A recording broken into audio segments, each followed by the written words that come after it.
कुछ देर बाद नॉर्थ ने रुबीना को देखा और पूछा कि क्या वो अभी भी रिचर्ड से प्यार करती है। रुबीना ने कहा कि मैं नहीं जानती कि मैं उससे प्यार करती हूँ, लेकिन मैं उससे मिलने की चाहत नहीं है। रुबीना ने उत्तर को देखा और कहा, अब तो मेरे कमरे में क्या कर रही हो, जाओ अपने पति के पास। नाथ ने कहा, मैं सिर्फ आपके पास सो जाऊंगी। आपकी बीवी ने शादी के दूसरे दिन अपने पति को छोड़ दिया। मेरा भाई 30 साल तक वर्जन रहा है और अभी भी वर्जन रहना चाहता है।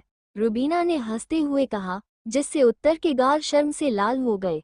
नॉर्थ ने कहा कि हम दोनों के बीच में कोई घटना नहीं हुई है, इसलिए अधिक बकवास मत करो। रुबीना अचानक उठकर बैठ गई और सोचने लगी कि वह क्या कर रही है। रुबीना, अब तुम कमजोर हो, बेबी को परेशान हो सकता है। नॉर्थ ने कहा कि तुम मेरे बच्चे की चिंता मत करो, वो बहुत मजबूत है और उसे कुछ नहीं होगा। रुबीना बोली। रुबीना ने फिर से उत्तर से पूछा, तुम बताओ कि आप दोनों के बीच में कुछ भी नहीं हुआ। नार्थना में सर हिलाई गई। तो क्या कर रही थी जब वो इतना सेक्सी था? रुबीना ने प्रश्न पूछा। रोहन, मैं सो गया था जब आप स्टडी रूम में काम करने चले गए।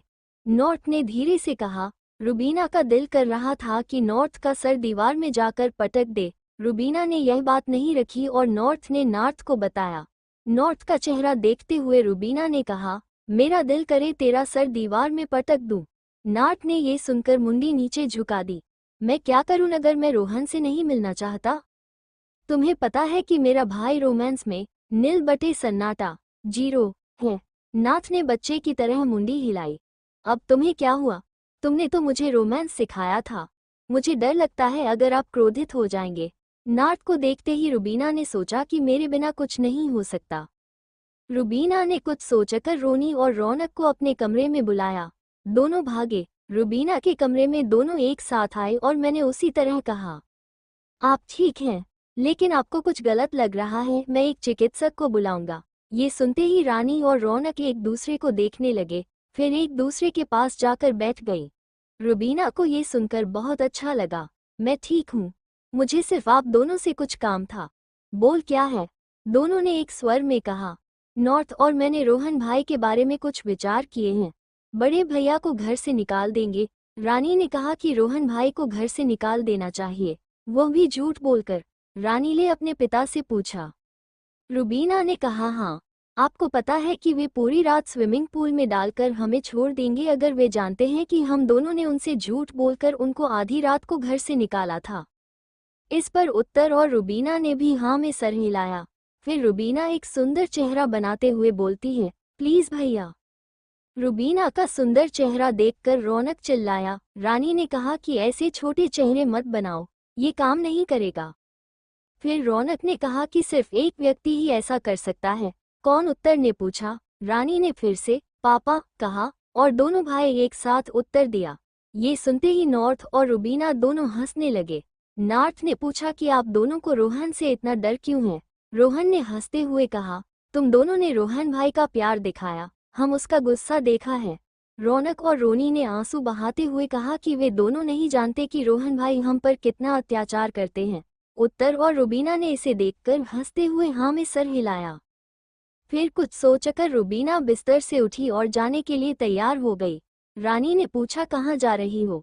आप ही ने पिता से कहा कि पिता भाई को बाहर भेज सकते हैं। फिर रोनी ने कहा कि आराम करो, हम पापा को जाकर बता देंगे। मैं 5 मिनट में जाकर 10 मिनट में वापस आती हूँ, क्योंकि पापा आप दोनों को 25 प्रश्न पूछेंगे और फिर हाँ कहेंगे कि नहीं। वो इतना कहकर अपने पापा के कमरे की ओर चली गई। यह देखकर तीनों ने मुस्कुराकर कहा कि शायद पहली रुबीना वापस आ रही है। रुबीन अपने पापा का कमरा खटखटाती है। रुबीना की मॉम दरवाजा खोलती है और रुबीना को देखकर चौंक जाती है और उसे कुछ चाहिए था। पूछती है, चक्कर आ रहे हैं? कोई तकलीफ है? रुबीना ने मां को गले लगाकर कहा, मैं बिल्कुल ठीक हूँ, पिताजी से कुछ बात करनी होगी। यह बोलकर वह कमरे में घुस गई। पिताजी, आपसे कुछ बोलना होगा, बात करने से पहले बैठो। रुबीना के पिता किताब पढ़ रहे थे, तो उन्होंने सर नहीं उठाया और अपने पैरों के पास बैठ गई। मैं भैया को आधे घंटे के लिए घर से बाहर निकालना चाहता हूँ, पापा। श्री डेविड ने किताब बंद करते ही रुबीना की ओर देखा। रुबीना ने उनके देखने का अर्थ समझा और बोली, नॉर्थ कुछ बनाया है भैया? आप भैया की आदत जानते हैं, वो तुरंत कमरे में आते हैं। डेविड ने स्टडी रूम के इंटरकॉम पर फोन किया। बिना कुछ कहे रोहन ने इंटरकॉम उठाया और श्री डेविड ने कहा कि श्री खंडेलवाल और श्री फर्नांडिस की फाइल रखी हुई है, क्योंकि कल उनके साथ बैठक होगी। रोहन ने कहा कि मैंने देखा, सब कुछ सही है। मैं एक बार फिर से चेक करना चाहता हूँ। ये बिल्कुल सही होना चाहिए। आज मुझे कोई समस्या नहीं होनी चाहिए। रोहन ने जवाब दिया, ठीक है, मैं रीचेक कर लेता हूँ। मिस्टर डेविड ने इसके बाद फोन छोड़ दिया। मीना गले लगाकर खुश हो गई। पिताजी, रुबीना ने कहा, आपको बहुत धन्यवाद। काम को जल्दी पूरा करो और आराम करो। वो जल्द ही कमरे से बाहर निकल जाएगी। गुड नाइट पापा, बाय कहकर रुबीना अपने पापा के कमरे से बाहर आते ही तीनों कॉरिडोर में खड़े होकर उसका इंतजार कर रहे थे। नॉर्थ पूछा, क्या हुआ? हमारे पास 20 मिनट है, इसलिए जल्दी करना होगा। रोनी भैया, आप आंटी सूरी से सामान लाए हैं। कुछ देर बाद सारा सामान रानी और नौकर सेवा के नोट के कमरे में रखा गया और 2 घंटे में पूरा कमरा बहुत सुंदर ढंग से सजाया गया। कमरे से उसका रोना चला गया। कमरे से बाहर निकलते ही रोने ने आंखें भर दी, क्योंकि मुझे लगता था कि मेरी शादी में बीवी आ जाएगी और मुझे खुश करेगी। रोनी ने रौनक की ओर देखा और पूछा कि कब तक वो इसी तरह अपने अपार्टमेंट में छुपा रहेगी। यह उसके साथ भी गलत है। पिछले 5 वर्ष से आप ये संबंध नहीं चला रहे हैं, इसे कोई नाम नहीं दे रहे हैं और उसे छोड़ भी नहीं रहे हैं। और रानी ने उन दोनों को बहुत कुछ कहा, फिर वे अपने कमरे में चले गए। उत्तर का कमरा रुबीना ने सोफे से उठाकर नाथ को एक पैकेट दिया और कहा, जल्दी से बदलो। और हाँ, आपका हस्बैंड जल्दी आने वाला है, इसलिए जल्दी से बदलाव करके आना चाहिए। कपड़े लेकर उत्तरी बाथरूम में गई और कुछ देर बाद कपड़े बदल कर वापस आई। रुबीना ने उसे देखते हुए कहा कि अगर मैं लड़का होता तो देखते ही मर जाता। वो ये कहकर गाल पर पिंच करके कमरे से निकल गई। Audio by Aasik V. जैसा कि मैंने पिछले अपडेट में बताया था, अगर सभी को ये चैप्टर अच्छा नहीं लगता तो आप इसे छोड़ सकते हैं। आपको धन्यवाद। रोहन कुछ देर बाद कमरे में आया, जिसमें अंधेरा था। गुलाब की सुगंध पूरे कमरे में फैली हुई थी और मोमबत्ती जल रही थी। नॉर्थ रोहन को गले लगाया। रोहन चौंक गया। रोहन भी नॉर्थ को गले लगाया। रोहन अंधेरे में नॉर्थ को सही से नहीं देख पा रहा था, लेकिन उसके गले लगाने पर उसे पता चला कि नॉर्थ बहुत विचित्र कपड़े पहने हुए था। क्योंकि रोहन सीधे उत्तर की बॉडी को छू रहा था, रोहन ने खुद को अलग करते हुए कहा, जाकर कपड़े बदलो। नॉर्थ इसे सुनकर चौंक गया। क्यों? उसने सवाल उठाया। तुम्हें पता है तुमने कैसे कपड़े पहने? रोहन ने जवाब नहीं दिया। हाँ, मैं जानता हूँ मैंने कैसे कपड़े पहने हैं, उत्तर ने कहा। नॉर्थ ने धीरे धीरे रोहन की शर्ट के बटन खोलने लगा। जब वह तीसरे बटन पर हाथ लगा, रोहन ने उसका हाथ पकड़कर पूछा, तुम क्या कर रहे हो? मुझे पता है मैं क्या करूँ, मैं अपने हस्बैंड को सेड्यूस कर रहा हूँ, उत्तर ने कहा। रोहन ने ये सुनकर मुस्कुराया, तो इस योजना को अंजाम देने के लिए मुझे आधा घंटा अध्ययन में रोक कर रखा था।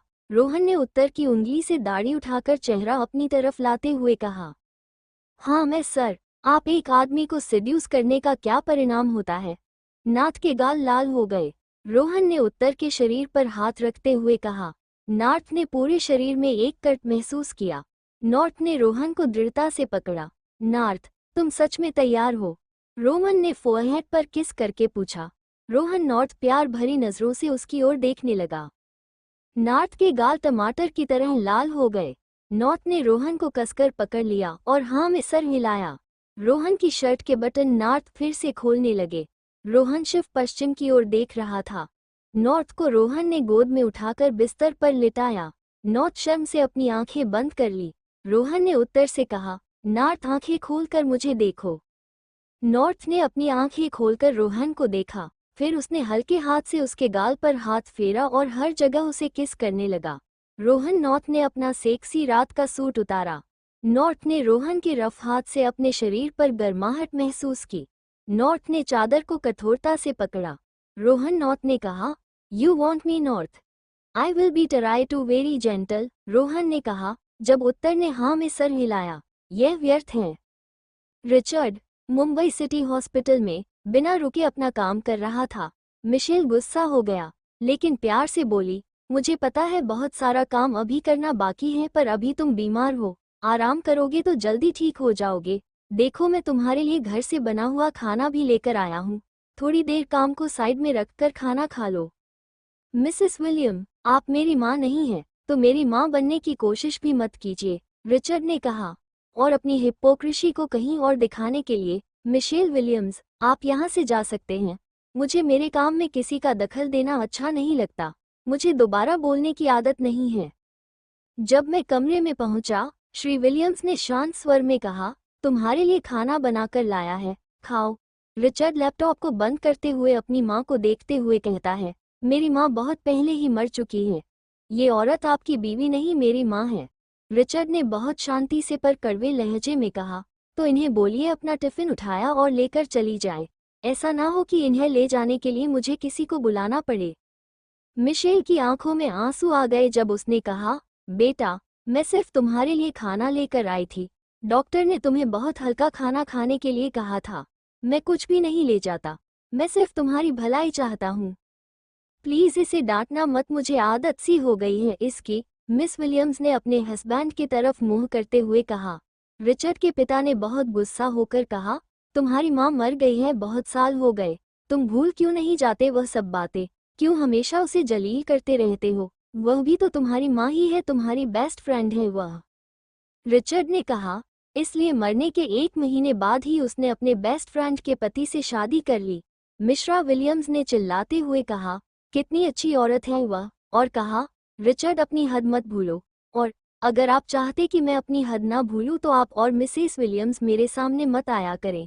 ये सबकी भलाई और घर की शांति को बनाए रखता है। अब आप जा सकते हैं, मैं आराम करना चाहता हूँ। मिस्टर विलियम्स चले गए जब रिचर्ड फिर से लैपटॉप पर काम करने लगा।